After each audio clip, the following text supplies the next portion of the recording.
Sometimes the richest children are the poorest of all. Charlotte Whitmore had every material advantage, but sat alone in the headmaster's office, holding another failed test, wondering if anyone would ever truly care about her. Her billionaire father was too busy to notice his daughter's cries for help. The private school wanted to expel her. Everyone had given up on the 17-year-old, except for one woman who desperately needed a second chance herself. Dana Richardson was 52, recently fired, and struggling to rebuild her life as a single mother. She took the tutoring job because she needed the money. But when she met Charlotte, she saw something familiar in the girl's defiant eyes. Two broken women from different worlds were about to discover that sometimes the person who saves you is the one you least expect. Could a disgraced teacher and a billionaire's forgotten daughter heal each other? Before we jump back in, tell us where you're tuning in from. And if this story touches you, make sure you're subscribed, because tomorrow I've saved something extra special for you. The autumn leaves swirled across the manicured grounds of Ashford Academy, their golden and crimson hues a stark contrast to the grey stone buildings that housed some of the most privileged teenagers in America. Charlotte Whitmore pressed her face against the cold window of her dormitory room, watching her classmates hurry between buildings with their arms full of books and their heads full of dreams she couldn't seem to grasp. Her room was a monument to loneliness disguised as luxury. A king-sized bed dominated the space, covered in Egyptian cotton sheets that cost more than most families spent on groceries in a month. Designer clothes hung in a walk-in closet that remained largely untouched. Charlotte preferred her worn jeans and oversized sweaters, much to the headmaster's displeasure. The walls displayed expensive artwork her father's assistant had selected, pieces that meant nothing to a girl who had never learned to find beauty in anything. On her mahogany desk sat the evidence of her academic failures, test papers marked in angry red ink, progress reports filled with concerned comments from teachers, and letters from the administration that grew increasingly stern with each passing semester.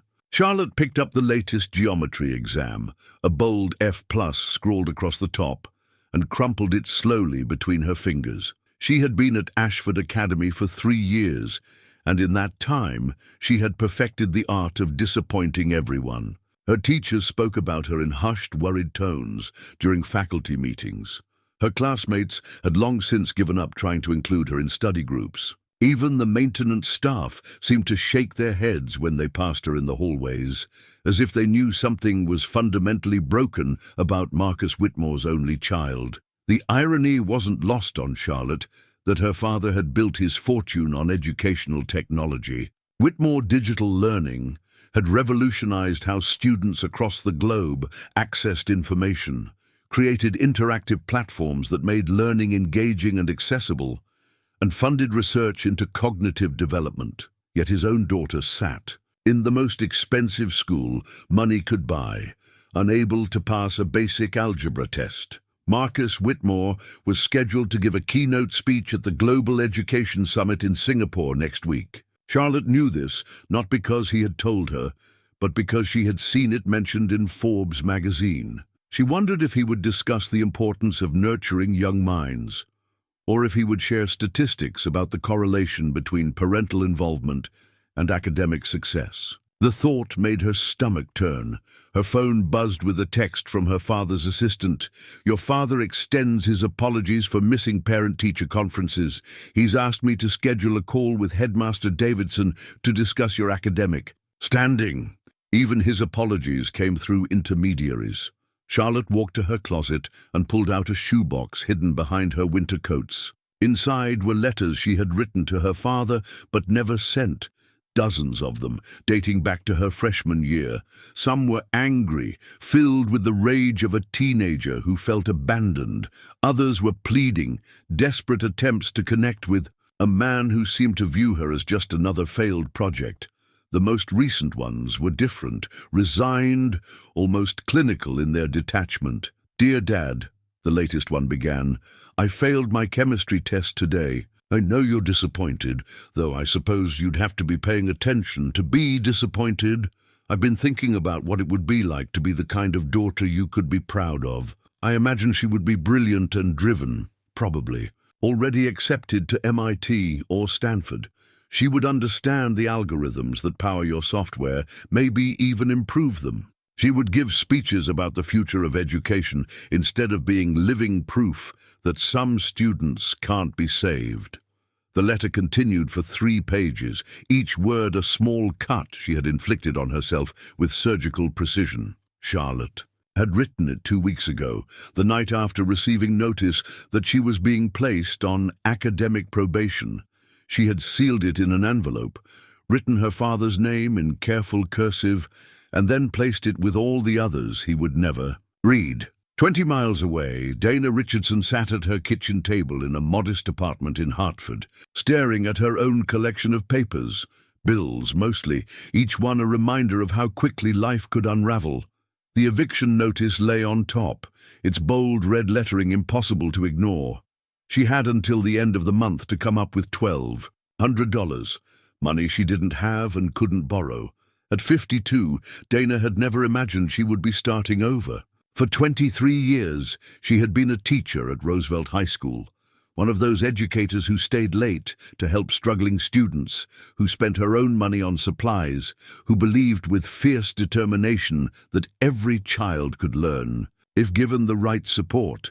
Her colleagues had respected her, her students had loved her, and her principal had once called her the heart of our school. That was before the incident that had cost her everything. Dana picked up the framed photo. On the table, her teaching award from 2019, presented for excellence in urban education. She had been so proud that night, standing on the stage in front of her peers, talking about the importance of believing in every student's potential. The irony was bitter now. She had lost her career for refusing to betray those very principles.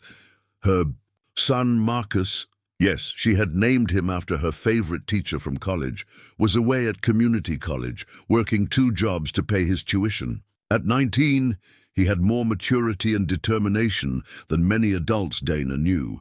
She was proud of him, but the guilt of not being able to help him financially ate at her daily. The wrongful dismissal lawsuit had drained their savings, and though her lawyer insisted they would eventually win, eventually didn't pay the rent. The tutoring job at Ashford Academy was a lifeline she couldn't afford to lose.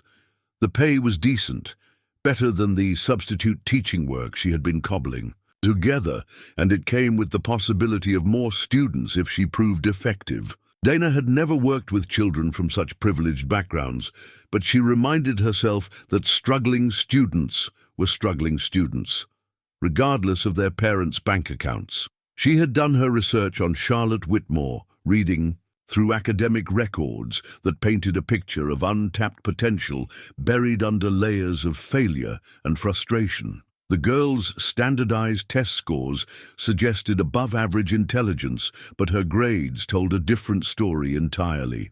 There were notes from school counselors about attention difficulties and motivational challenges, but Dana recognized the euphemisms.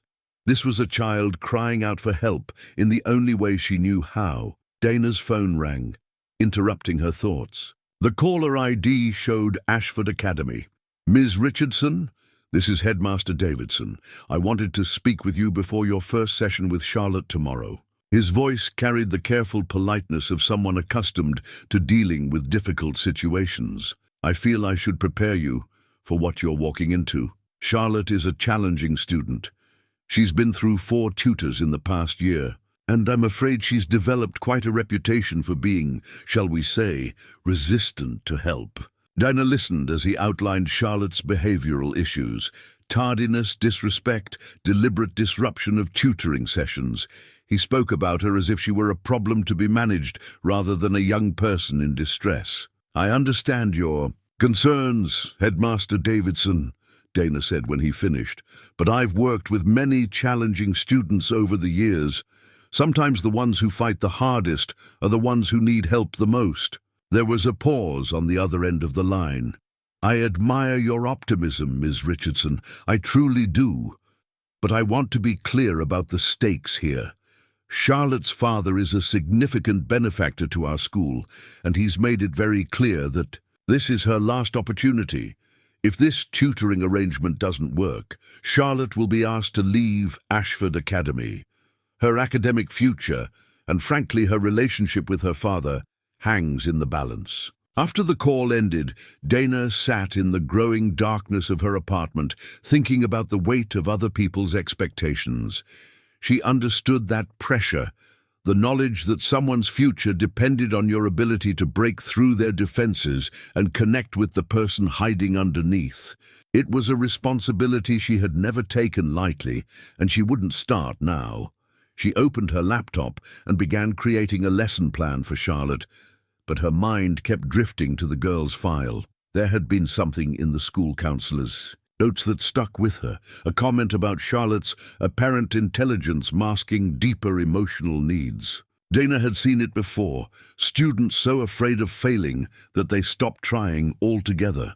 The failure, at least, was something they could control. Tomorrow she would meet Marcus Whitmore's daughter, a girl who had every advantage except the one thing she needed most, someone who believed she was worth saving. Dana looked again at the eviction notice, then at her teaching award, and made a promise to herself.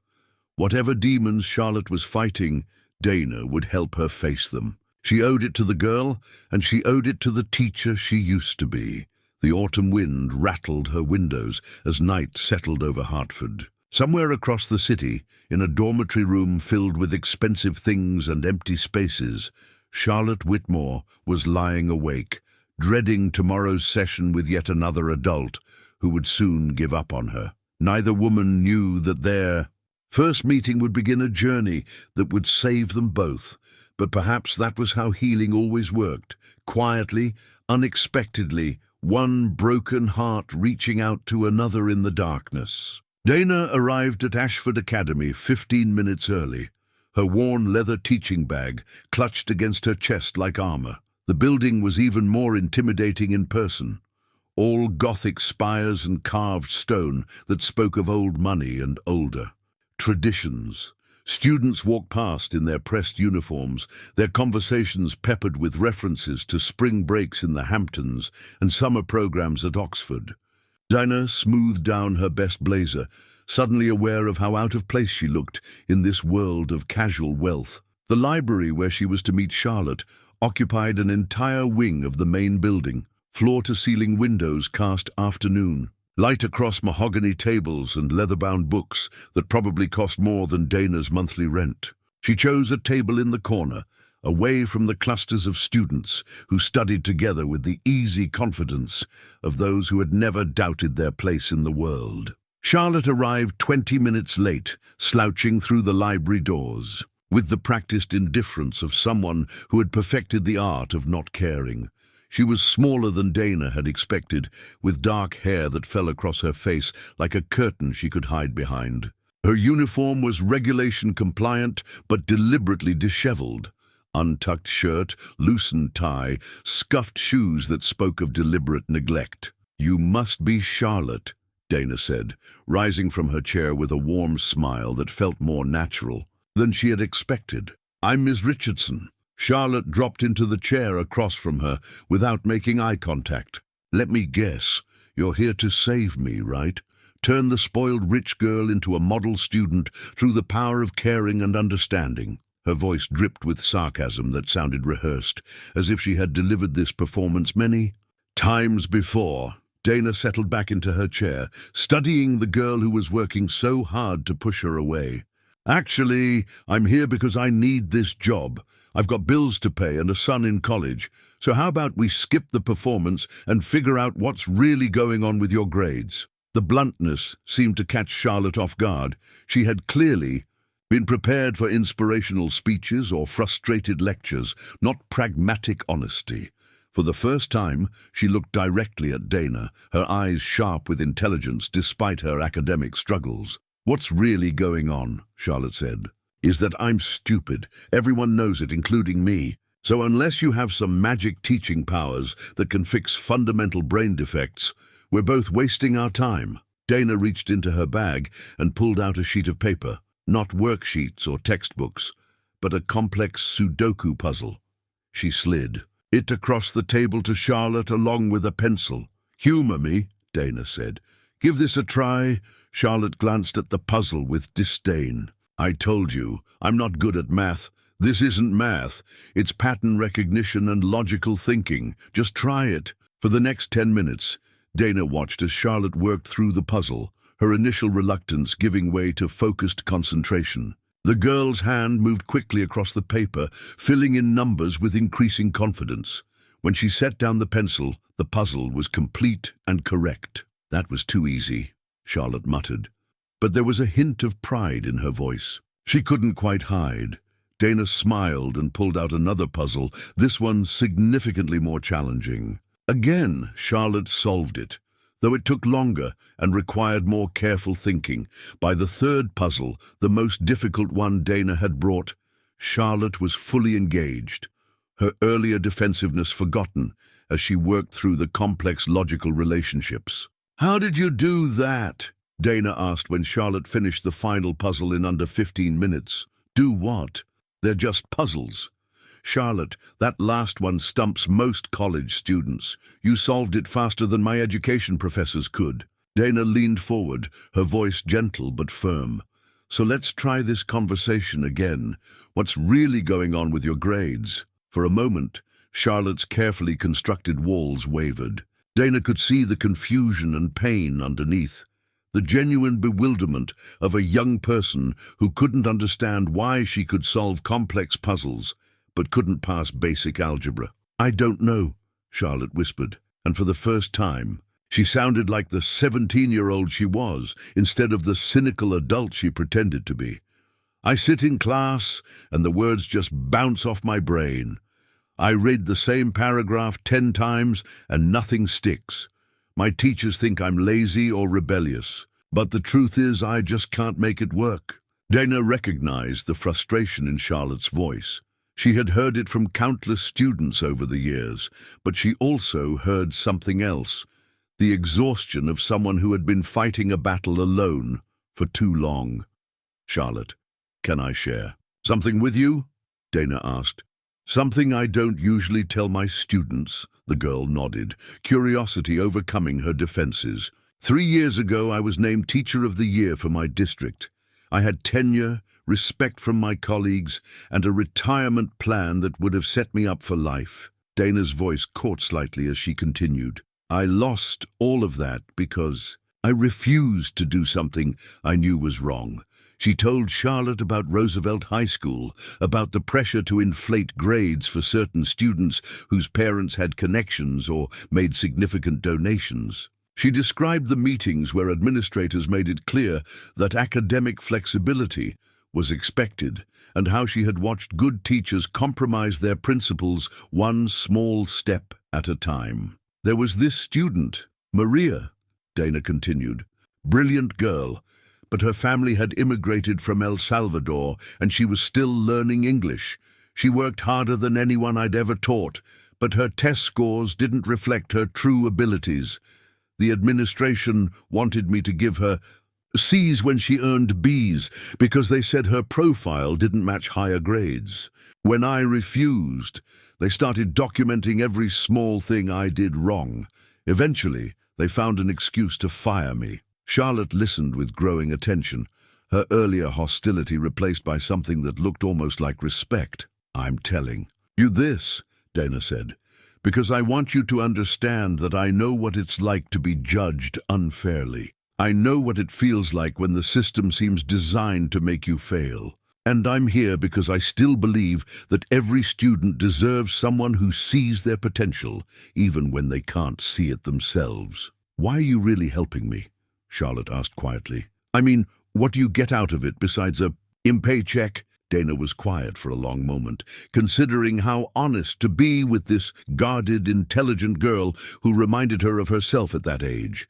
Smart enough to see through platitudes, wounded enough to distrust kindness. "Because," Dana said finally, I need to remember why I became a teacher in the first place. I've spent the last year feeling like a failure, wondering if I was wrong to stick to my principles. Maybe helping you helps me figure out who I'm supposed to be now." It was more vulnerability than Dana had intended to show, but something in Charlotte's expression told her it was exactly what the girl needed to hear. For the first time since Dana had entered the library, Charlotte's defensive posture relaxed. Slightly. "My father doesn't think I can be helped," Charlotte said. "He told his assistant that I'm a persistent disappointment who needs to face the consequences of my choices. He doesn't know I hurt him, but I did." The pain in Charlotte's voice made Dana's chest tighten with familiar anger, not at the girl, but at the adults who had failed her so completely. "Your father is wrong," Dana said with quiet conviction, "and I'm going to prove it to both of you. But I need you to trust me, even when the work gets hard, even when it feels impossible. Can you do that?" Charlotte studied Dana's face for a long moment, as if weighing the risk of hope against the safety of cynicism. Finally, she nodded. "I can try," she said. It was the first honest thing Charlotte had said since walking into the library, and it was enough. As they packed up their materials and prepared to end their session, both women felt something shift between them. Not friendship yet, but the possibility of it. The foundation of trust that would need to grow if either of them was going to survive what came next. Outside the library windows, the autumn sun was setting, casting long shadows across the manicured grounds of Ashford Academy. Tomorrow, they would begin the real work of rebuilding Charlotte's confidence and academic skills. But today, they had taken the first and most important step. They had seen each other clearly, without pretense or performance, and decided they were both worth saving. 3 weeks into their tutoring sessions, Charlotte's hidden journal lay open on her desk, its pages filled with thoughts she had never dared voice aloud. The leather-bound notebook had been a gift from her grandmother years ago, back when someone in her family still believed she might have something worth saying. Now it served as the repository for her real voice, the one her father had never heard, the one her teachers had never encouraged. Today's entry began like many others. "Ms. Richardson thinks I'm smart. Actually smart. Not just trying hard. Smart or good effort smart.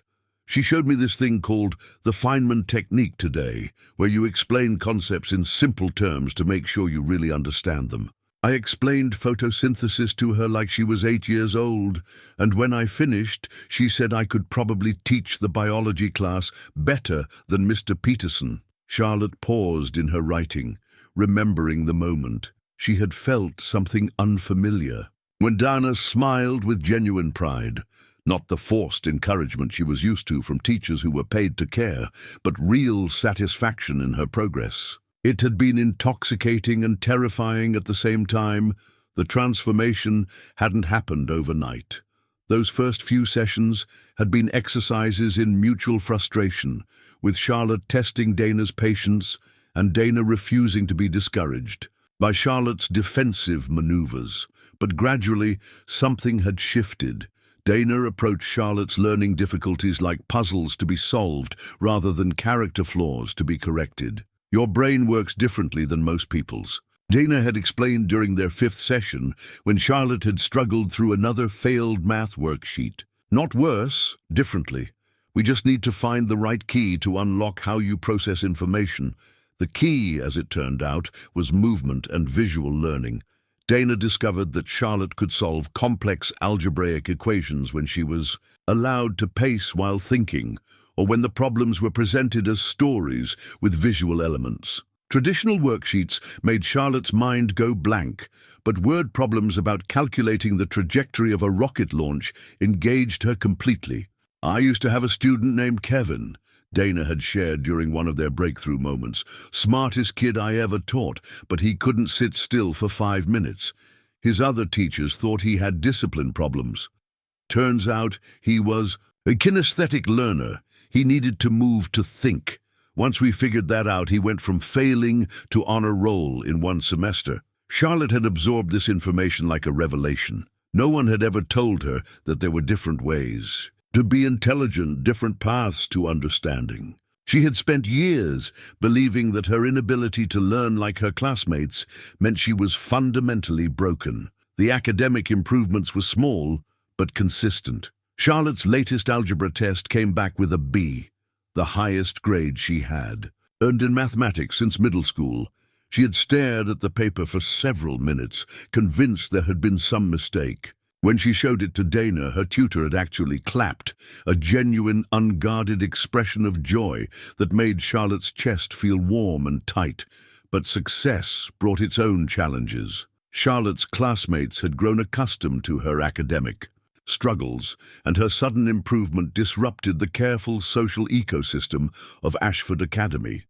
Emma Worthington, whose family owned a chain of luxury hotels, cornered Charlotte after their shared history class.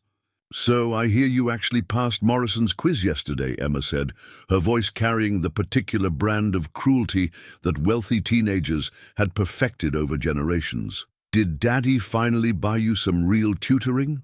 Or are you actually doing the work yourself now?"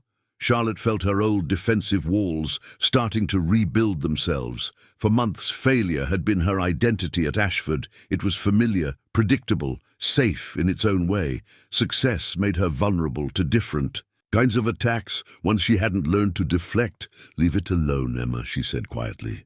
"I'm just saying, it's interesting how someone who couldn't multiply fractions last month is suddenly solving for X. Makes you wonder what's really going on in those private tutoring sessions." The implication hung in the air like poison. And Charlotte felt her stomach twist with familiar shame. Even her genuine achievements were being questioned, reduced to something tainted and dishonest. She made it through the rest of her classes on autopilot, then fled to the library where Dana was waiting for their afternoon session. "You look upset," Dana observed as Charlotte slumped into her usual chair. "Want to talk about it?" Charlotte found herself telling Dana about the encounter with Emma, about the accusations and implications that made her want to crawl back into the safety of failure. She watched Dana's expression grow thoughtful, then protective. "Charlotte, let me tell you something I learned during my years of teaching," Dana said. "When people are threatened by your growth, they'll try to diminish it. Emma's reaction tells you more about her insecurities than it does about your achievements. But what if she's right? What if people think I'm cheating or getting unfair? Help? Are you cheating? No, of course not. Are you working harder than you've ever worked before? Yes. Then their opinions don't matter. Your growth is real, Charlotte. I see it every day, not just in your test scores, but in your confidence, your willingness to ask questions, your ability to push through difficult problems. That's not something that can be faked or bought." Dana reached into her bag and pulled out a folder Charlotte hadn't seen before. Inside were copies of all her work from their sessions, problem sets, essay drafts, quiz scores, notes from their discussions. It was a comprehensive record of her progress, documented week by week.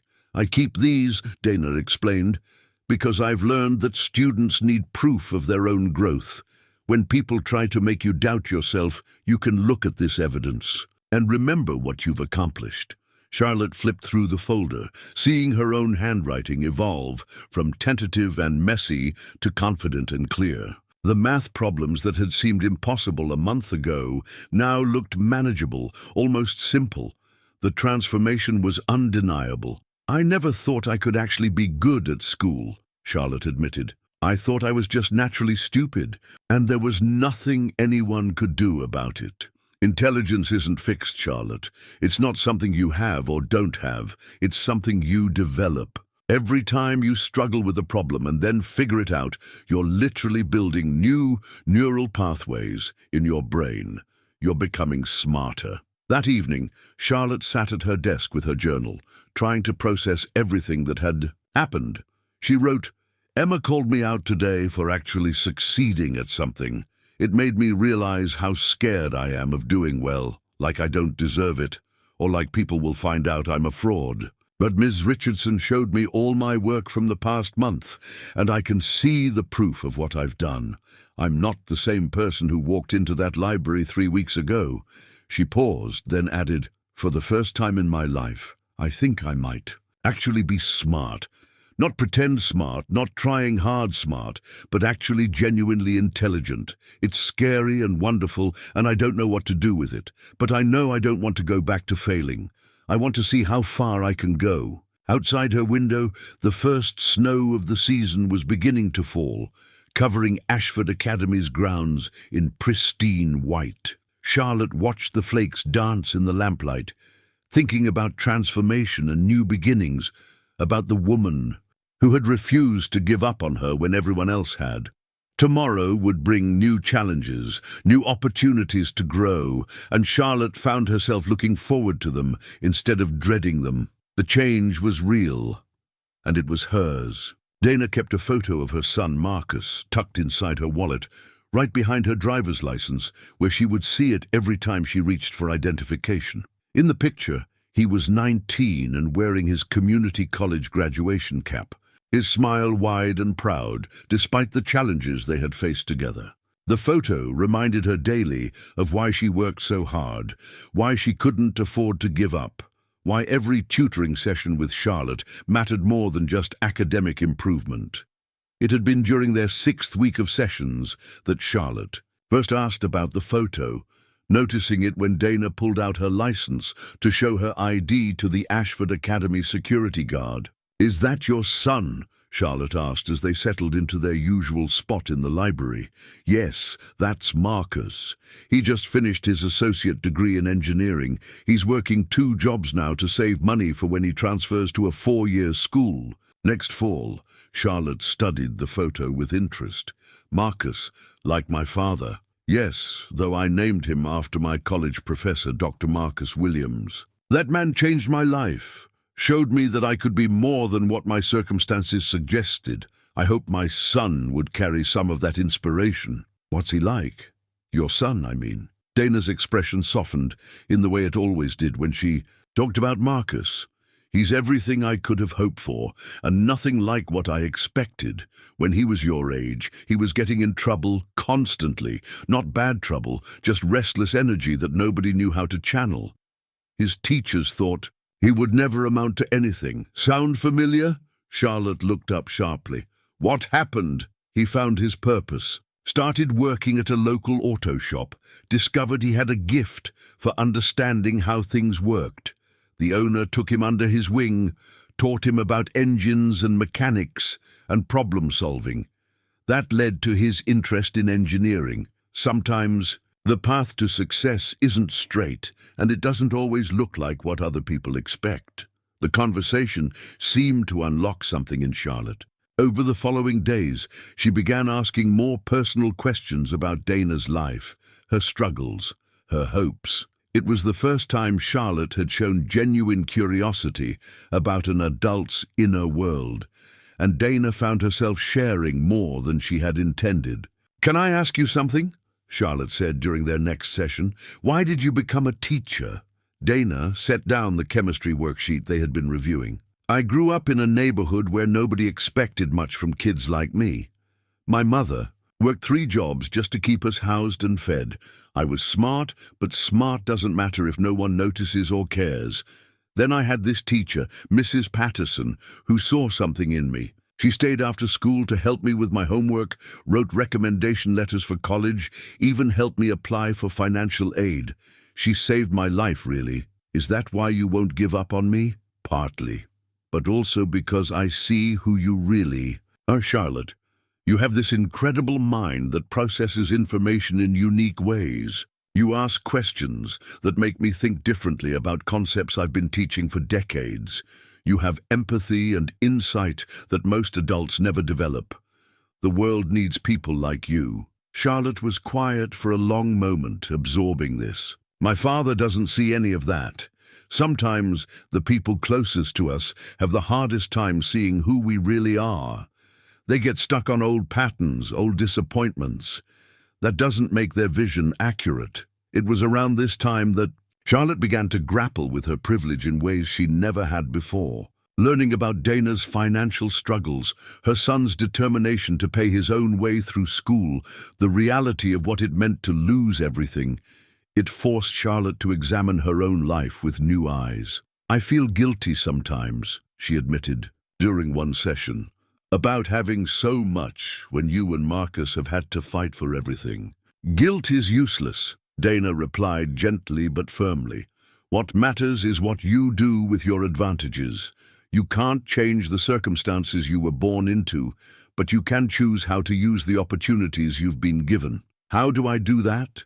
"First, by not wasting them, by working hard, by developing your talents, by refusing to let other people's low expectations define you. And someday, when you're in a position to help others, you remember what it felt like to struggle and you reach out your hand to pull someone else up." These conversations began to shift something fundamental in Charlotte's relationship with her education.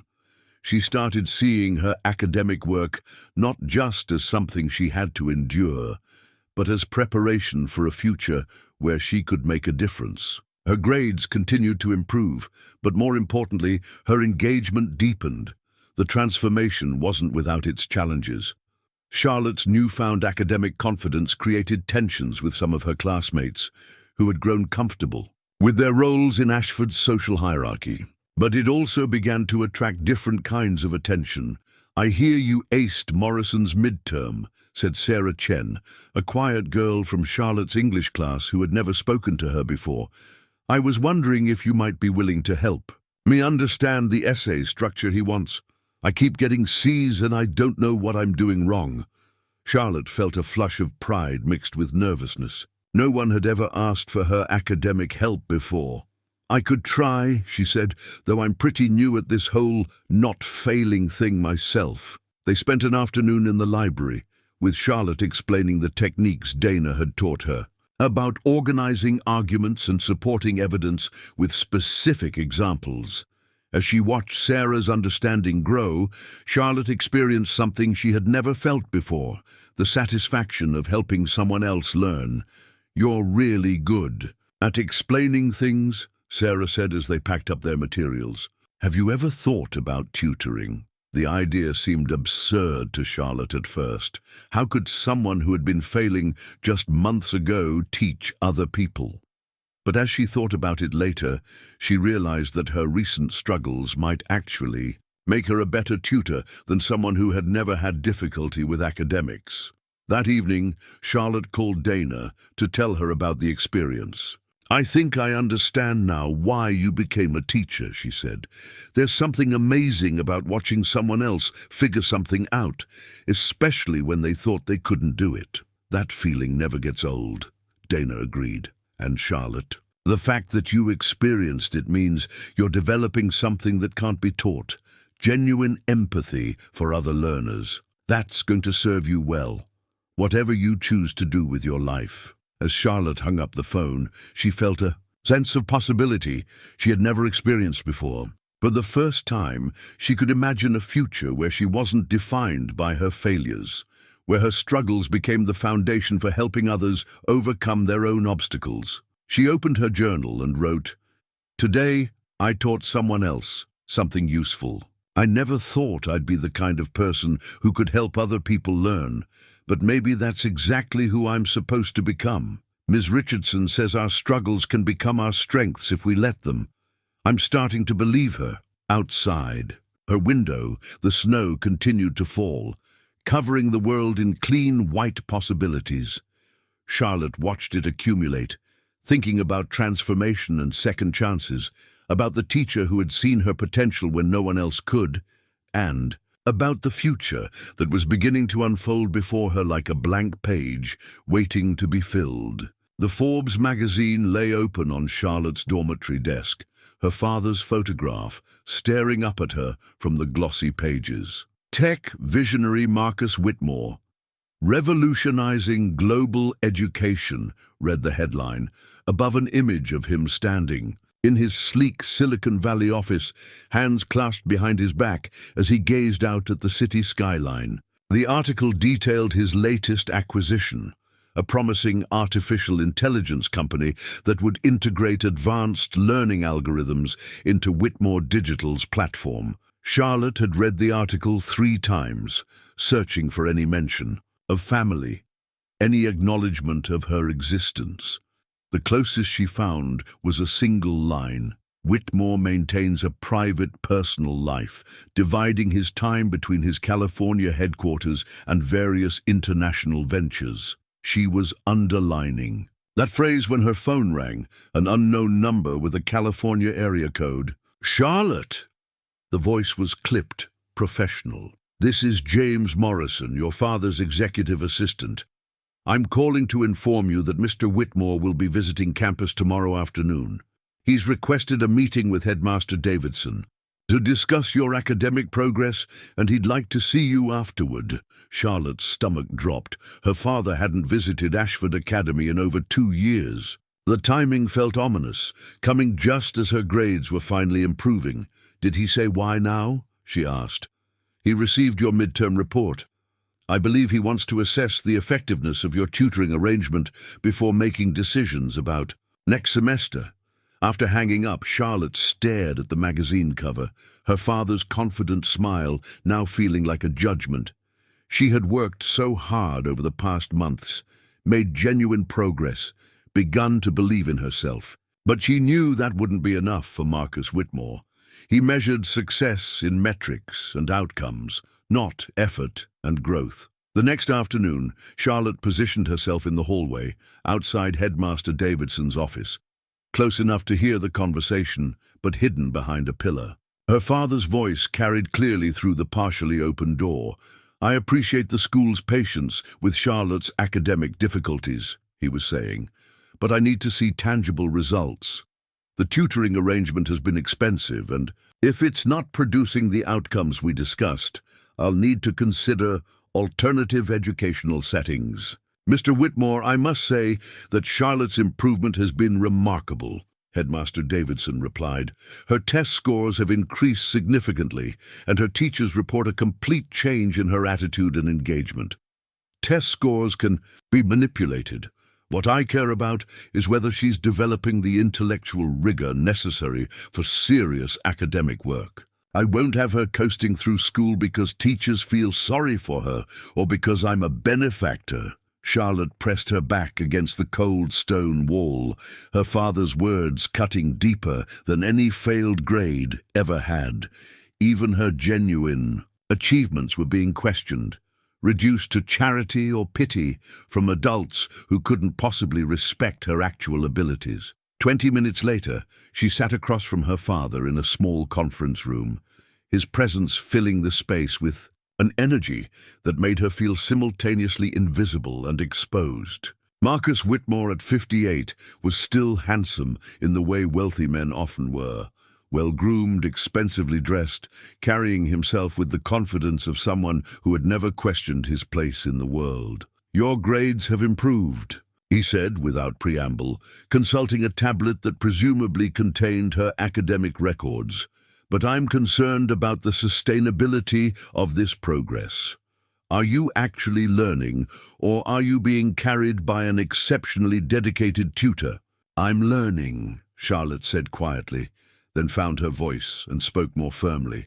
"I understand concepts now that I never could before. Ms. Richardson helped me figure out how my brain works, how I process information differently." "Ms. Richardson." Her father's tone was neutral but somehow dismissive. "Yes, I've looked into her background. Former public school teacher, terminated under questionable circumstances." "I'm not entirely comfortable with—" "She wasn't terminated," Charlotte interrupted, surprising herself with her boldness. "She was fired because she wouldn't compromise her principles, because she refused to inflate grades for students who didn't earn them." Marcus Whitmore raised an eyebrow at his daughter's unusual show of spirit. "I see she shared her version of events with you. That's somewhat concerning from a professional standpoint." "It's not her version, it's the truth.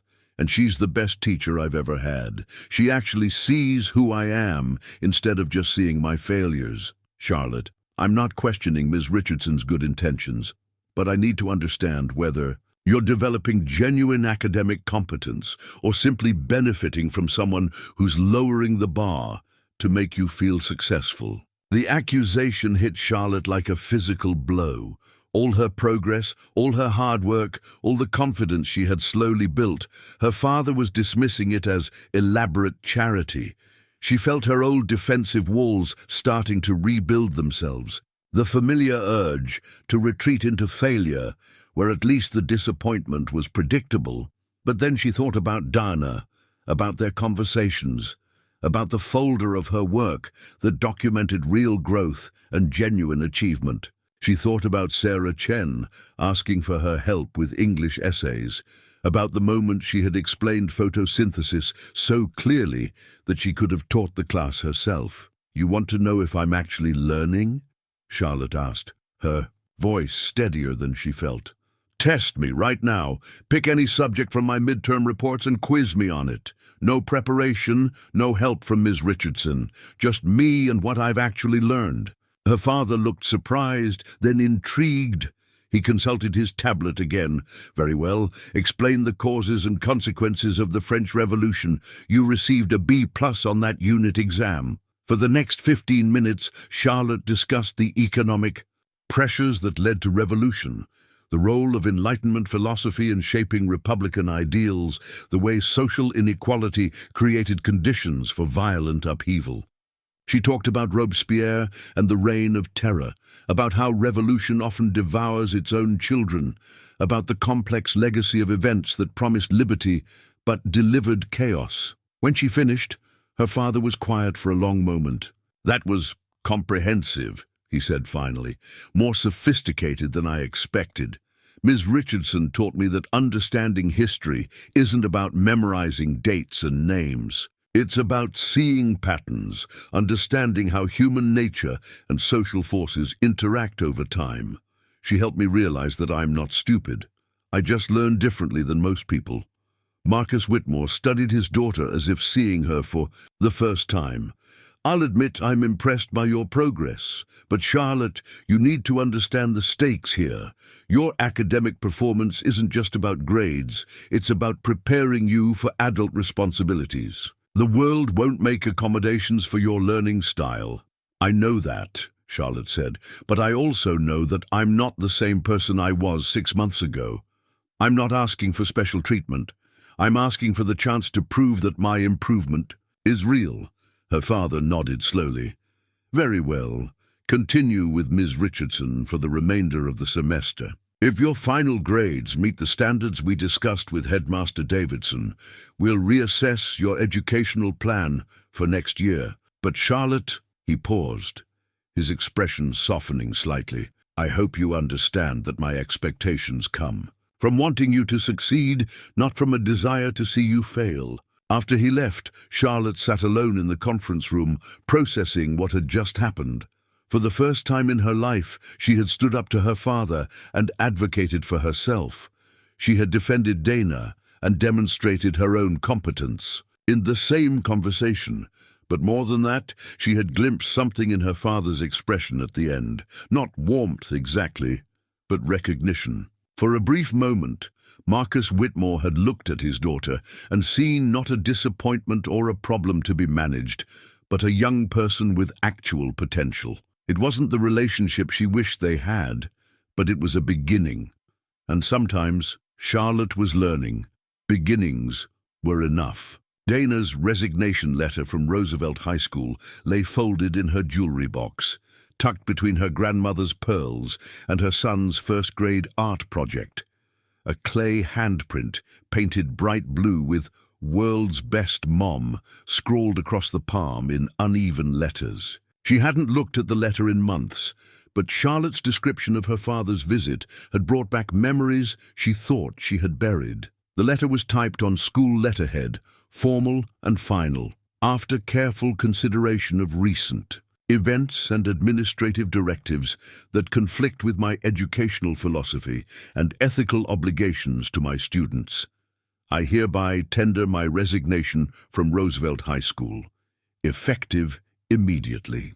She had written and rewritten those words dozens of times, each draft an attempt to capture the heartbreak of walking away from a career that had defined her for over 2 decades. Now, sitting in her small apartment kitchen as snow fell outside. Her windows. Dana wondered if Charlotte was experiencing something similar, the painful realization that integrity sometimes came at a steep price. "Tell me about the meeting with your father," Dana had asked during their session the day after. Marcus Whitmore's visit. Charlotte had been unusually quiet, her typical post-breakthrough energy replaced by something that looked like exhaustion mixed with cautious hope. "He tested me," Charlotte said. "Asked me to explain the French Revolution without any preparation. When I finished, he looked surprised, I guess, like he didn't expect me to actually know anything." How did that feel? Strange. Good, but strange. Like I proved something to him, but I shouldn't have had to. Dana understood that feeling intimately. The need to justify your worth to people who should have believed in you from the beginning was exhausting, even when you succeeded. "Charlotte, can I tell you about the day I resigned from Roosevelt?" Charlotte looked up with interest. Dana had mentioned losing her job, but she had never shared the details of how it actually happened. "There was a student named Michael Torres," Dana began. "Brilliant kid, but his family had emigrated from Mexico when he was 12, and he was still developing his English skills. He worked harder than any student I'd ever taught, staying after school every day, reading assignments twice, to make sure he understood them, asking thoughtful questions that showed real intellectual curiosity." Dana paused, remembering Michael's earnest face, his careful handwriting, his determination to succeed despite the obstacles he faced. His essay on To Kill a Mockingbird was extraordinary, insightful, well-reasoned, beautifully written despite some grammatical errors that were clearly language-related rather than comprehension-related. I gave him an A, which he deserved, but the next day my principal called me into her office. "What happened?" She told me I needed to lower Michael's grade to a C+, said his demographic profile didn't support higher achievement, and that I was setting unrealistic expectations by giving him grades he couldn't maintain. When I refused, she reminded me that the school received significant funding from a foundation that tracked statistical outcomes and that grades needed to align with realistic projections. Charlotte's expression grew horrified. "They wanted you to discriminate against him because of where he was from." They never used those words, of course. They talked about data-driven assessment and appropriate academic calibration. But yes, that's exactly what they wanted. And when I continued to refuse, they started documenting every small mistake I made, every lesson plan that was submitted 5 minutes late, every time I stayed after to help students instead of attending mandatory meetings about standardized test preparation. That's horrible. The worst part was watching other teachers give in, good people who cared about their students but were afraid to lose their jobs. They started inflating grades for wealthy students while lowering expectations for kids like Michael. The whole system became corrupted, and I couldn't be part of it anymore. Dana pulled out her phone and showed Charlotte a recent photo, a young man in military dress uniform standing proudly beside an American flag. That's Michael. By the way, he graduated valedictorian from his high school, earned a full scholarship to West Point, and he's now a lieutenant in the Army Corps of Engineers. Last month he sent me a letter thanking me for believing in him when other teachers wouldn't. Charlotte studied the photo with amazement. "You changed his life. We changed each other's lives. He reminded me why I became a teacher in the first place. And my refusal to lower his grade, even though it cost me my career, taught him that his potential was worth fighting for. Is that why you won't give up on me? Because I remind you of Michael?" Dana considered the question carefully. "Partly. But also because your situation reminds me of something important. Intelligence isn't determined by circumstances or background or other people's expectations. It's about how you think, how you solve problems, how you make connections between..." Ideas. You have that kind of intelligence, Charlotte, even though it doesn't always show up the way schools expect it to. My father thinks my improvement is artificial, that you're just making things easier for me. Your father is wrong.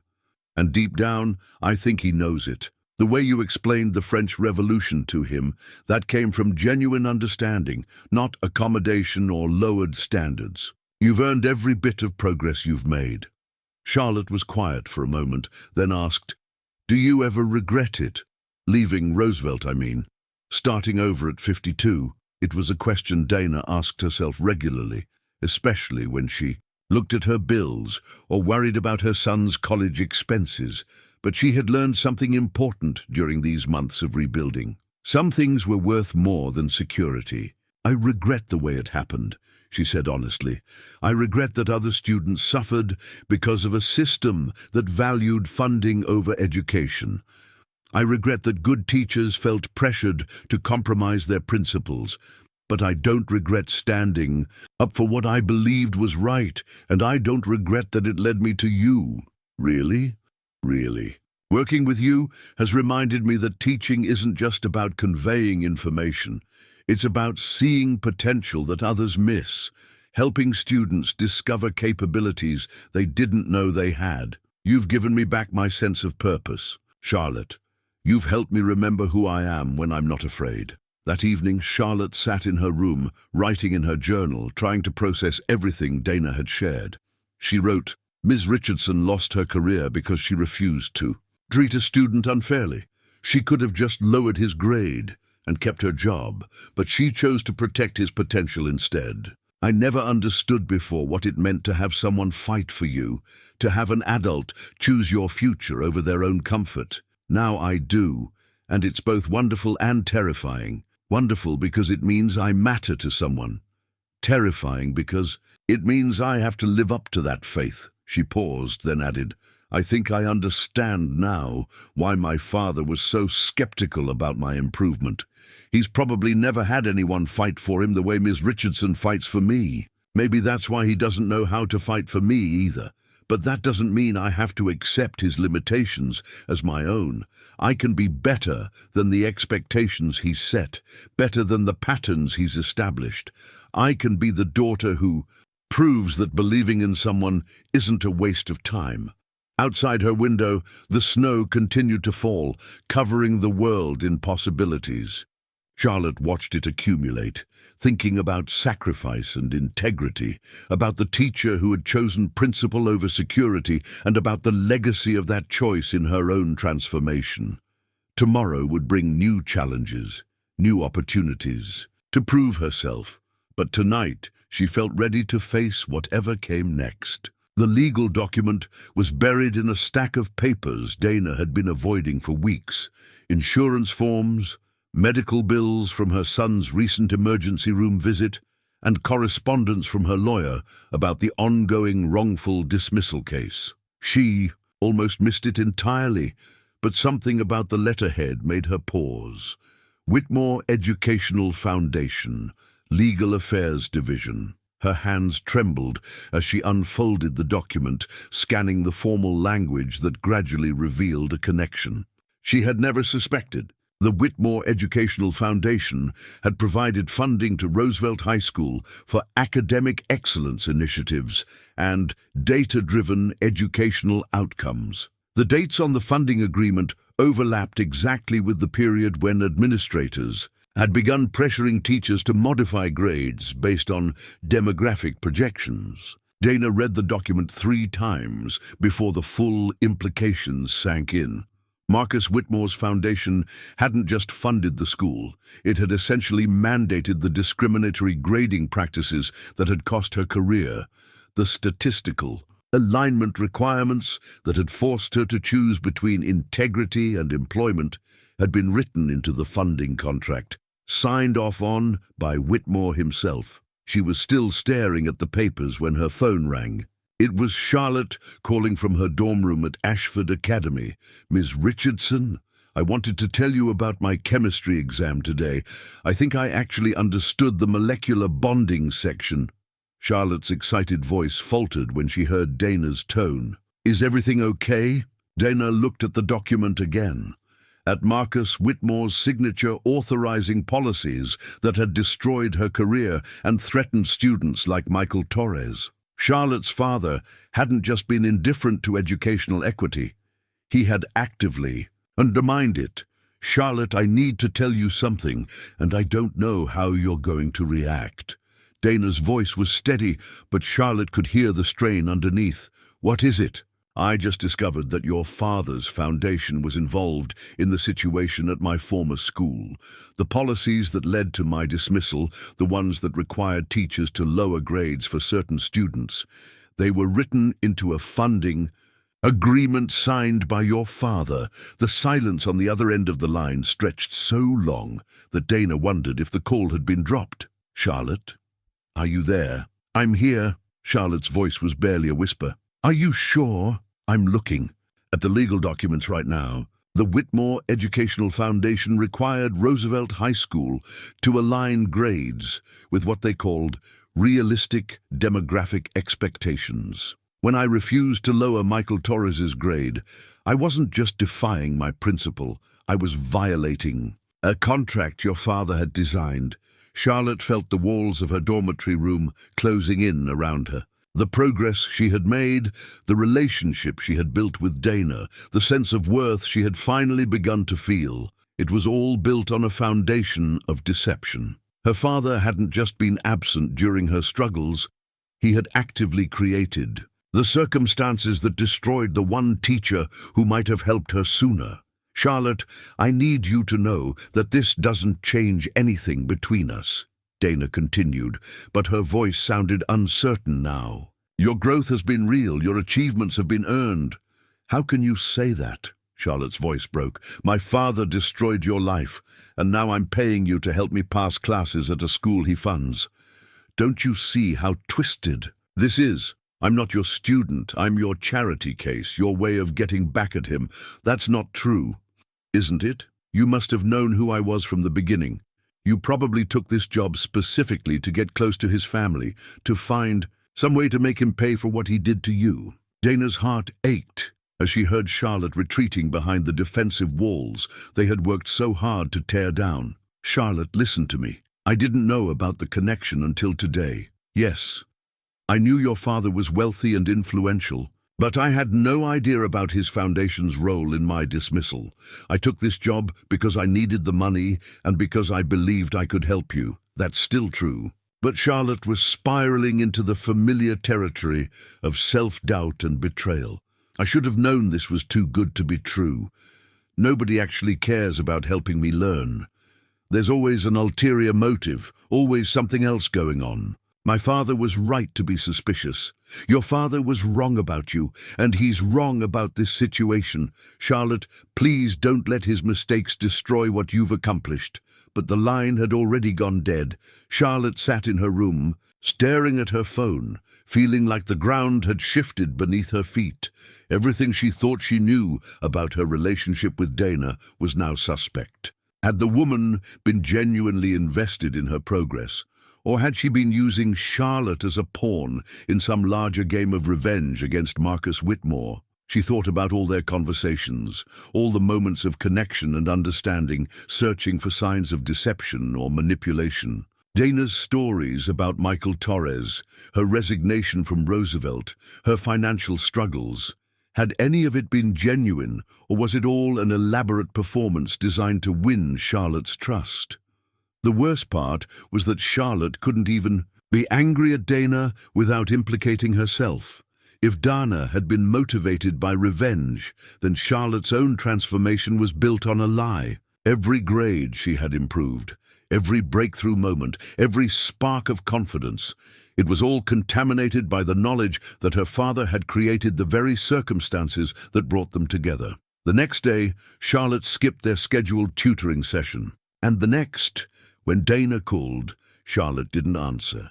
When she sent emails, Charlotte deleted them without reading. For a week, Charlotte retreated into her old patterns of isolation and self-sabotage, skipping classes and avoiding the library, where she had learned to believe in herself. It was Sarah Chen who finally confronted her. "What happened to you?"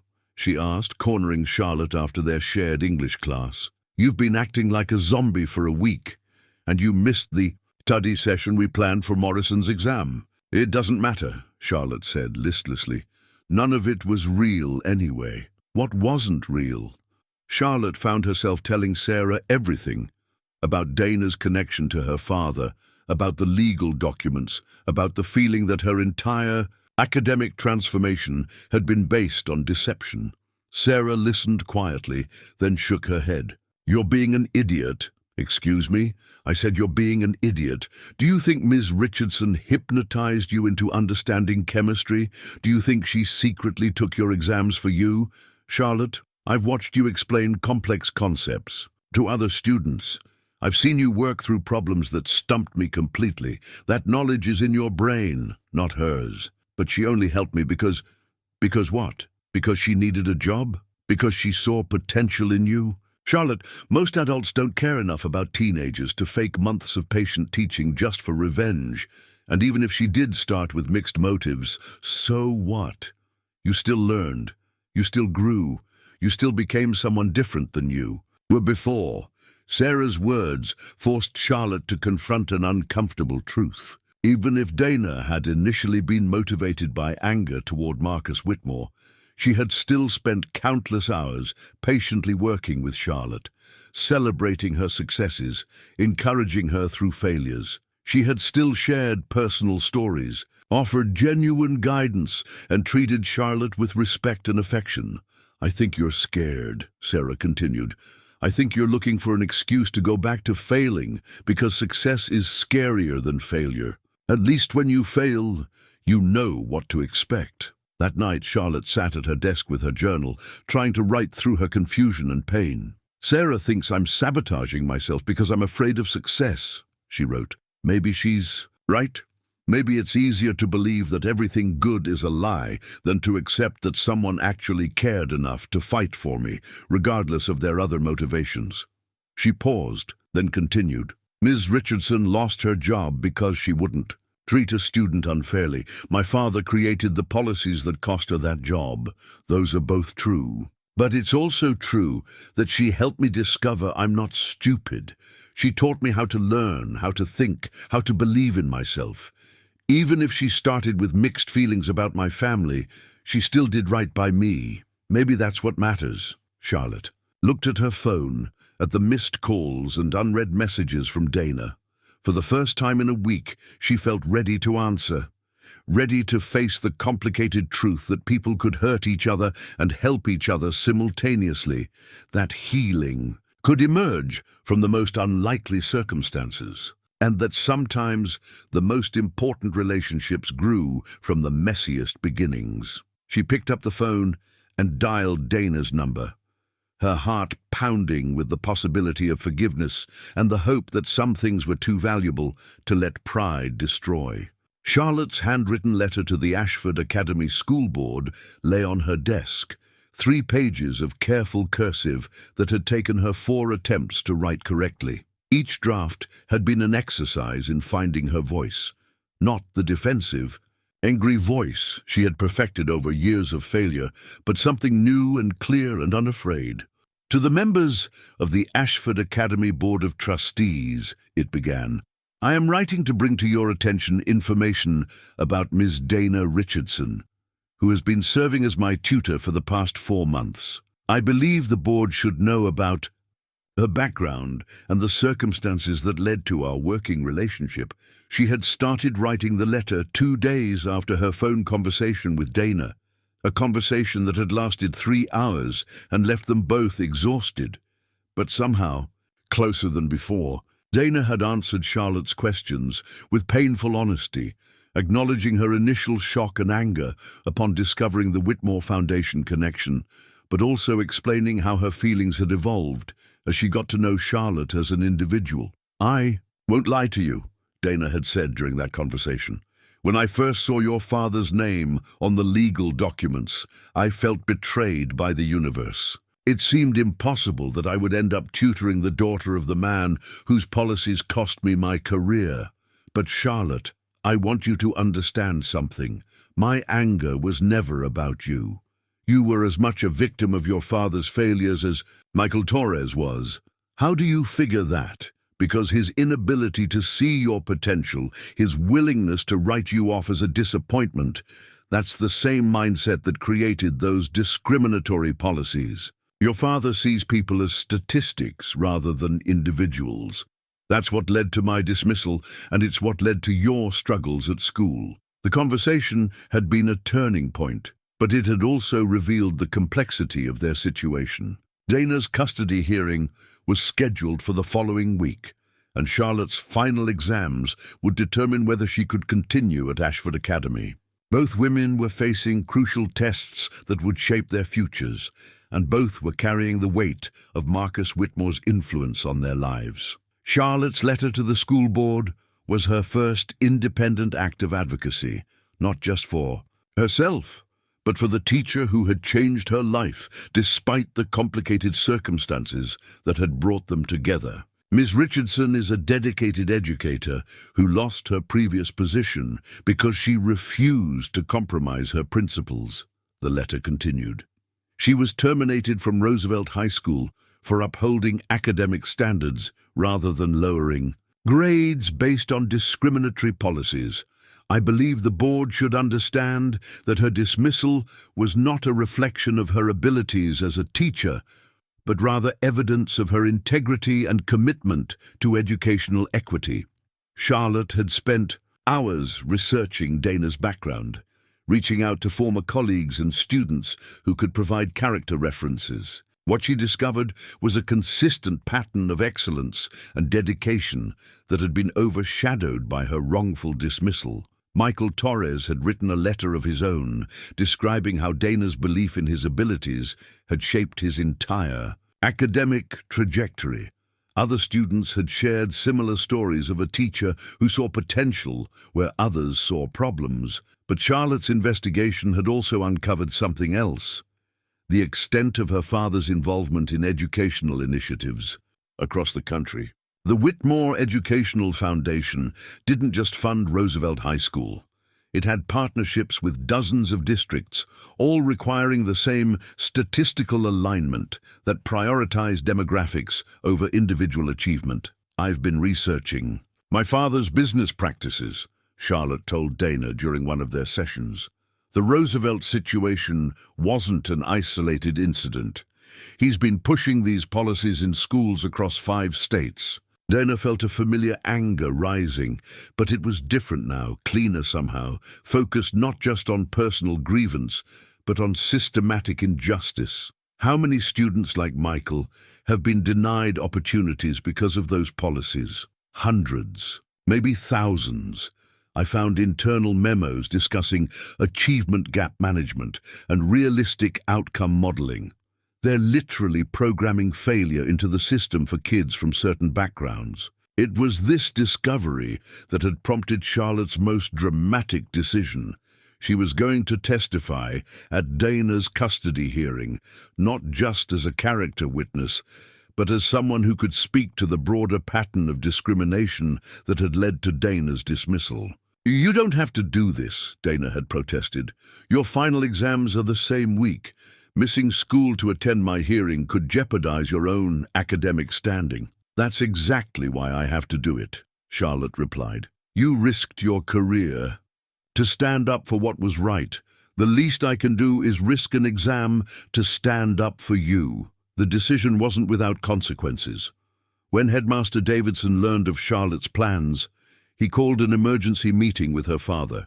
Charlotte wasn't invited to attend, but she could imagine the conversation. Marcus Whitmore's anger at his daughter's involvement in what he would see as a frivolous legal matter, the headmaster's concerns about Charlotte's priorities and judgment. She was proven right when her father called that evening, his voice tight with controlled fury.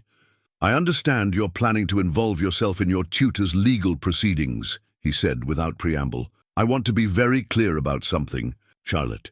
If you proceed with this foolish course of action, there will be consequences. I've invested considerable resources in your education, and I won't have you jeopardizing that for some misguided sense of loyalty. Ms. Richardson isn't just my tutor, Dad. She's the first teacher who ever believed I could actually learn something. She's the reason I'm not failing every class anymore, and I appreciate her efforts. But Charlotte, you need to understand that your academic future depends on maintaining focus on your studies, not getting involved in adult legal matters that don't concern you. They do concern me. Your foundation's policies affected my education. 2. Just in a different way. You created a system that wrote off students like me before we even had a chance to prove ourselves. The accusation hung in the air between them, and Charlotte could almost hear her father's surprise at her directness. She had never confronted him so explicitly before, never connected his professional decisions to her personal struggles. Charlotte, I think you're misunderstanding. I'm not misunderstanding anything. I've read the documents, Dad. I've seen the memos about demographic projections and realistic expectations. You built a system that assumes certain kids will fail, and then you make that assumption come true. Those policies are based on statistical analysis and data-driven outcomes. Those policies are based on prejudice disguised as science, and they hurt students like Michael Torres, who deserved better. They hurt teachers like Ms. Richardson, who tried to give students what they deserved. And they hurt kids like me, who grew up believing their failures were inevitable. After the call ended, Charlotte sat in her room, shaking from adrenaline and fear and a strange sense of liberation. She had never spoken to her father with such honesty, never challenged his worldview so directly. The conversation had burned bridges she wasn't sure she was ready to cross, but it had also clarified something important. She was no longer willing to accept limitations that others imposed on her, even when those others were people she loved. Dana's custody hearing was scheduled for Friday morning. Charlotte's most important final exam, advanced placement chemistry, the subject that had once seemed impossible to her, was scheduled for the same day at exactly the same time. She would have to choose between supporting the woman who had changed her life and protecting her own academic future. On Wednesday evening, as Charlotte reviewed chemistry formulas and molecular structures that now made perfect sense to her, her phone buzzed with a text from Sarah Chen. "Study group in the library tomorrow night. You better be there. We all need your help with equilibrium reactions." Charlotte smiled despite her anxiety. 6 months ago, no one would have asked for her academic help. Now she was the person other students turned to when they struggled with complex concepts. The transformation was real, regardless of how it had begun, regardless of the complicated circumstances that had made it possible. She opened her journal and wrote, "Tomorrow I have to decide between my exam and Dana's hearing. 6 months ago, the choice would have been easy. I would have failed. The exam anyway, so why not skip it? But now I actually have something to lose. I could pass chemistry, maybe even get an A. I could prove to everyone, including myself, that my improvement is real and lasting." She paused, then continued, "But I also know that some things are more important than test scores. Dana sacrificed her career for a principal. She lost everything rather than betray a student's potential. How can I do less for her? How can I choose my own security over standing up for someone who stood up for me?" Outside her window, the lights of Ashford Academy twinkled in the darkness. Tomorrow would bring consequences she couldn't yet imagine, choices that would define not just her academic future, but her character. Charlotte closed her journal and returned to her chemistry notes, studying not just molecular bonds, but the bonds of loyalty and principle that connected her to the teacher who had refused to give up on her. The test was coming, and it would measure much more than her knowledge of science. The advanced placement chemistry exam sat unopened on Charlotte's desk, its seal unbroken, while she stood at her dormitory window watching the sunrise paint Ashford Academy's grounds in shades of gold and amber. In 2 hours, she was supposed to be demonstrating her mastery of molecular structures and chemical reactions, knowledge that Dana had helped her build from nothing into something solid and real. Instead, She was preparing to drive to Hartford for Dana's custody hearing. Charlotte had made her final decision at 3 in the morning, after hours of pacing her room and weighing the consequences. She could retake the chemistry exam, she reasoned. Make-up tests were allowed for documented emergencies, but Dana's hearing was happening today, and her testimony about the systematic discrimination that had led to Dana's dismissal could make the difference between a mother keeping her son and losing him to an ex-husband who had never understood her principles. Her phone buzzed with a text from her father. "I trust you're prepared for your chemistry exam today. This is your opportunity to prove that your academic improvement is sustainable. Don't disappoint me." The irony wasn't lost on Charlotte. Her father was asking her to prove her growth by abandoning the teacher who had made that growth possible. She, dressed carefully in her best interview clothes, a navy blazer and slacks that made her look older, more serious. In her bag, she carried copies of the documents she had gathered, the Whitmore Foundation funding agreements, internal memos about demographic expectations, testimonials from Dana's former students, and her own letter detailing how Dana's teaching had transformed her understanding of her own capabilities. The drive to Hartford took 90 minutes, and Charlotte spent most of it rehearsing her testimony and trying to calm her nerves. She had never spoken in a legal proceeding before, never been asked to provide evidence that could determine someone's future. The weight of that responsibility felt enormous. The family courthouse was smaller and more intimate than she had expected. Dana sat at a table with her lawyer, wearing a simple grey dress that emphasized her dignity despite the circumstances. When she saw Charlotte enter the courtroom, her expression shifted from surprise to concern. "Charlotte, what are you doing here? Your exam is not as important as this," Charlotte said quietly, taking a seat behind Dana's table. "I brought the documents we discussed, and I wrote out my testimony. I'm ready to help however I can." Dana's ex-husband, Robert Richardson, sat across the aisle with his own legal team. He was a tall, well-dressed man who radiated the kind of confidence that came from never having his worldview seriously challenged. Charlotte recognized the type immediately. He reminded her of her father, though without Marcus Whitmore's intellectual complexity. The hearing began with Robert's lawyer, presenting their case for why Dana was an unfit mother. They painted a picture of a woman who was financially unstable, professionally disgraced, and too focused on her idealistic crusades to provide a stable environment for her 19-year-old son. Ms. Richardson lost her teaching position due to insubordination and an inability to work within established systems, the lawyer argued.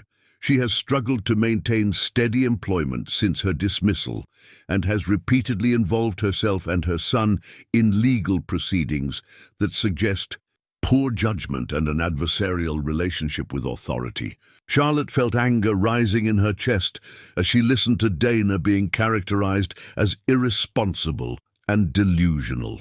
The lawyer was using the same tactics that had been used against Dana at Roosevelt High School, twisting her principles into character flaws, making her integrity sound like stubbornness. When Dana's lawyer began presenting their defense, Charlotte was called as the first witness. She walked to the stand on unsteady legs, acutely aware that her testimony could influence not just this case, but her entire future relationship with her father. "Please state your name and your relationship to Ms. Richardson," Dana's lawyer prompted. "My name is Charlotte Whitmore, and Ms. Richardson has been my tutor for the past 4 months. Charlotte heard a slight gasp from the gallery and realized that her last name had been recognized. "Can you tell us about your experience working with Ms. Richardson?" Charlotte took a deep breath and began to speak, her voice growing stronger. As she found her rhythm, she described her academic struggles, her pattern of failure, the way other teachers had written her off as unmotivated or incapable. Then she talked about Dana's patient approach, her innovative teaching methods, her refusal to accept Charlotte's self-defeating narrative. "Ms. Richardson didn't just help me pass tests," Charlotte said. "She helped me understand that I'm not stupid, that my brain works differently but not defectively. She taught me to believe in my own potential when no one else would. Did Ms. Richardson ever discuss her dismissal from Roosevelt High School with you? Yes, she did.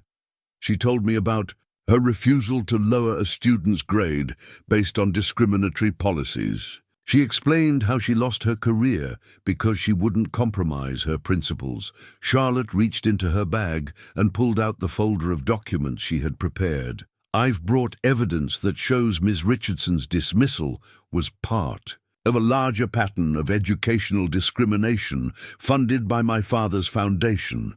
The revelation sent a ripple of surprise through the courtroom. Robert Richardson's lawyer objected, claiming the documents were irrelevant to the custody proceedings, but the judge allowed Charlotte to continue. For the next 20 minutes, Charlotte methodically presented her research. She read from internal memos that revealed the systematic nature of the discrimination, shared testimonials from students whose lives had been changed by Dana's advocacy, and explained how Dana's insubordination was actually principled resistance to institutional racism. Ms. Richardson didn't lose her job because she was unfit to teach, Charlotte concluded. She lost her job because she was too ethical to participate in a system designed to limit students' potential based on their backgrounds. That's not a character flaw.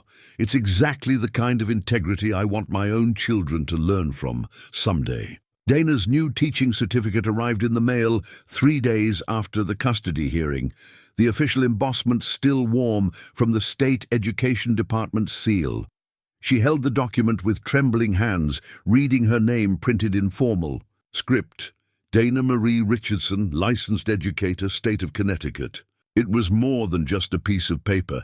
It was vindication, restoration, and the promise of a future she had almost stopped believing was possible. The hearing had concluded in her favor, thanks largely to Charlotte's testimony and the evidence they had presented together. The judge had been particularly influenced by the documentation of systematic discrimination at Roosevelt High School, noting that Dana's dismissal appeared to be retaliation for her ethical stance rather than legitimate performance concerns. Ms. Richardson's actions demonstrate exactly the kind of moral courage we should want in our educators, the judge had said in his ruling. Her refusal to participate in discriminatory grading practices, even at personal cost, speaks to her fitness as both a teacher and a parent. But even more meaningful than the legal victory was what had happened afterward. As they left the courthouse together, Dana had received a phone call that would change everything. Ms. Richardson, this is Dr. Patricia Henley from Riverside Preparatory Academy. I was at your custody hearing today. My daughter's case was scheduled after yours. I couldn't help but overhear the testimony about your teaching background and the circumstances of your dismissal. Dana had stepped aside to take the call, with Charlotte listening anxiously nearby. I'm the headmaster at Riverside Prep, and I've been looking for someone with your exact qualifications and ethical standards. We're a progressive, independent school that serves a diverse student population, and we need teachers who understand how to support students with different learning styles and backgrounds. Would you be interested in discussing a position with us? The conversation that followed had led to an interview, which had led to a job offer, which had led to Dana standing in her new classroom at Riverside Preparatory Academy, looking out at 24 eager faces representing every conceivable background and learning style. Good morning, everyone, she said on her first day, her voice steady and confident in a way it hadn't been since leaving Roosevelt. I'm Ms. Richardson, and I want to start by telling you something important. Every single person in this room has the potential to exceed whatever expectations the world has set for you. Charlotte, meanwhile, was facing her own moment of reckoning. She had missed the original AP chemistry exam to testify at Dana's hearing, but Headmaster Davidson had agreed to let her take a makeup exam, partly because of her dramatically improved academic record, and partly because her testimony had attracted significant attention to Ashford Academy's commitment to educational equity.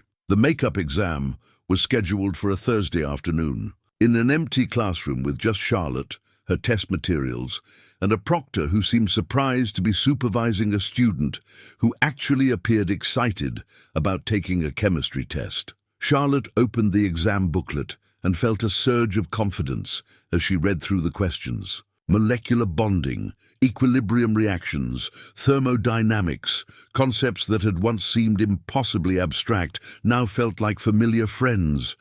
She could hear Dana's voice in her head, explaining complex relationships in simple terms, encouraging her to trust her understanding even when the problems seemed challenging. 2 hours later, she set down her pencil with a sense of completion she had never experienced before. She had answered every question, worked through every calculation, explained every chemical process with clarity and precision. More importantly, she had enjoyed it, found genuine satisfaction in applying knowledge she had earned through months of patient work. The results came back a week later, a score of 4 out of 5, qualifying for college credit at most universities. It was the highest score Charlotte had ever achieved on any standardized test, and it represented something far more significant than academic achievement. It was proof that her transformation was real, sustainable, and entirely her own. Her father called that evening, his voice carrying a tone she had rarely heard before, something that sounded almost like pride. "Charlotte, I received a call from Headmaster Davidson about your AP chemistry score. I want you to know that I'm impressed, not just by the result, but by the choices you made to get there. Even though I missed the original exam to attend Ms. Richardson's hearing." There was a long pause before Marcus Whitmore answered. "Especially because of that, I've done some research into the situation at Roosevelt High School, into the Foundation's funding requirements. I'm not proud of what I discovered. Dad, no, let me finish. I built those policies believing I was promoting accountability and realistic expectations. But you and Ms. Richardson have helped me understand that what I was actually promoting was systematic discrimination disguised as data analysis. That's not acceptable, and it's not the legacy I want to leave." Charlotte felt tears welling in her eyes as her father continued. "I'm implementing changes to the Foundation's funding requirements, starting immediately. No more demographic-based grading expectations. No more policies that limit student potential based on background statistics. And Charlotte, I'm proud of you for standing up for your teacher, even when it meant challenging me. That took courage I'm not sure I would have had at your age." As Charlotte hung up the phone, she thought about the journey that had brought her to this moment, from failing student to academic success, from isolated teenager to young woman with the confidence to advocate for others, from disappointment to daughter her father could finally see clearly. She opened her journal and wrote, "Today, I proved something to myself that I never thought possible. I'm actually smart. Not just trying hard smart or good effort smart, but genuinely, authentically intelligent. And more than that, I'm someone worth believing in." Dana saw it first, but now I can see it too. Tomorrow, I start college applications, and for the first time in my life, I'm excited about my future instead of afraid of it.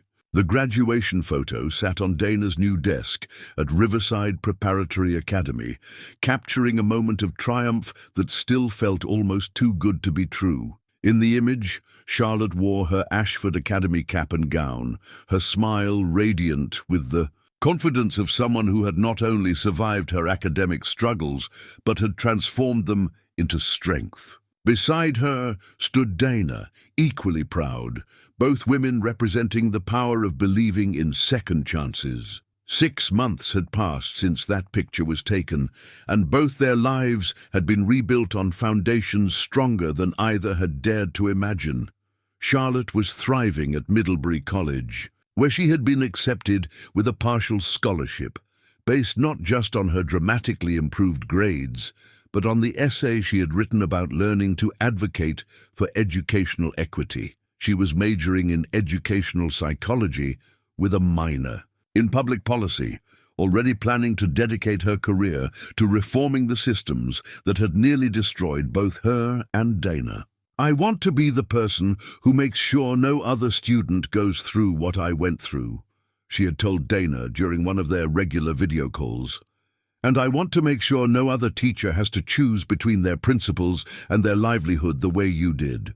The Whitmore Educational Foundation had undergone a complete overhaul, with Marcus Whitmore personally overseeing the implementation of new policies that promoted genuine educational equity rather than demographic-based limitations. He had also established a scholarship fund specifically for students who had overcome significant academic challenges, students like his own daughter, who had proven that potential often lay hidden beneath layers of failure and frustration.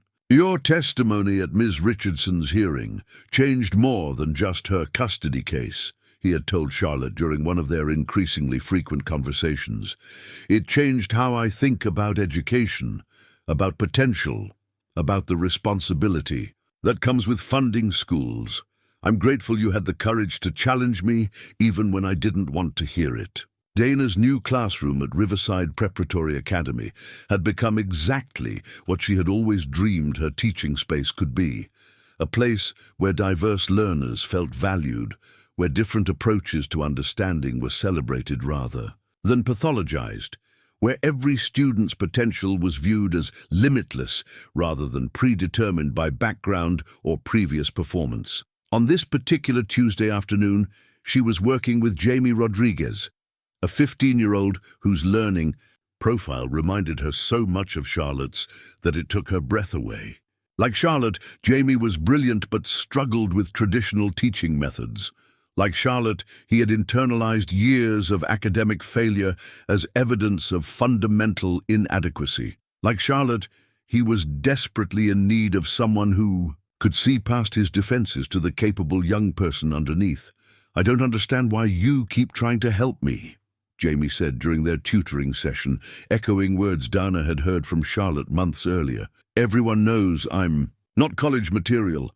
My counselor already suggested I look into trade programs. Dana set down the math worksheet they had been reviewing, not because Jamie couldn't do the problems, but because he needed to hear something more important than algebra. Jamie, let me tell you about a student I worked with last year. Her name was Charlotte, and when I first met her, she was failing almost every class. Her teachers thought she was lazy. Her father thought she was incapable. She thought she was stupid. But you know what? She was actually one of the smartest students I'd ever taught. She just needed someone to help her figure out how her brain worked. What happened to her? She's at Middlebury College now, studying educational psychology. She wants to become the kind of teacher who helps students like you, and like she used to be, realize their true potential. Dana pulled out her phone and showed Jamie the most recent photo Charlotte had sent. Her standing in front of the campus library, arms full of books, grinning with the joy of someone who had discovered that learning could be a source of strength rather than shame. But more than that, Dana continued, she taught me something important. She reminded me that the students who fight hardest against help are often the ones who need it most. And sometimes, when we help them discover their capabilities, they help us rediscover our purpose. As Jamie worked through the next set of problems with newfound focus, Dana thought about the letter she had received from Charlotte the week before. Dear Dana, I wanted to let you know that I've been accepted into the graduate program at Teachers College. I'm going to specialize in learning differences and educational advocacy. My thesis proposal is about the relationship between academic failure and systematic bias in educational institutions. Funny how life works out, isn't it? The girl who couldn't pass algebra is going to spend the next 5 years researching why some students succeed while others struggle, and how we can change that. The letter had continued. I also wanted you to know that I've established a scholarship fund at Ashford Academy for students who need tutoring support but can't afford it. I've named it the Richardson Fund for Educational Equity, because everything good in my academic life started the day you refused to give up on me. I hope it helps other students find what I found. Not just academic success, but the confidence to believe in their own potential. Dana had cried reading those words, not from sadness, but from the overwhelming joy of watching someone she had helped nurture grow into exactly the person the world needed them to become. Now, as she watched Jamie successfully solve problems that had seemed impossible to him an hour earlier, she felt that familiar surge of satisfaction that had originally drawn her to teaching. This was why she had fought so hard to keep her principles intact, why she had been willing to sacrifice security for integrity, not just for her own sake, but for all the students like Charlotte and Jamie who deserved to discover their own brilliance. Her phone buzzed with a text from Charlotte. "Starting my student teaching placement next week. Guess where I requested to be assigned? Roosevelt High School. Full circle, right? I want to work with students like Michael Torres, like you did. I want to be the teacher who sees potential where others see problems." Dana smiled and typed back, "You already are that teacher, Charlotte. You became that teacher the moment you chose to believe in yourself." Outside her classroom window, the autumn leaves were beginning to turn, painting the world in the same golden hues that had surrounded Ashford Academy on the day she first met Charlotte. It was a reminder that seasons change, that people grow, that second chances could bloom into something more beautiful than anyone had dared to imagine. The cycle of healing and hope continued, one student at a time, one teacher at a time, one moment of believing in human potential at a time. And in that continuation, Dana found not just professional fulfillment, but the deeper satisfaction of knowing that some kinds of wealth, the wealth of caring, of believing, of refusing to give up on each other, could never be measured in dollars, but could transform everything they touched.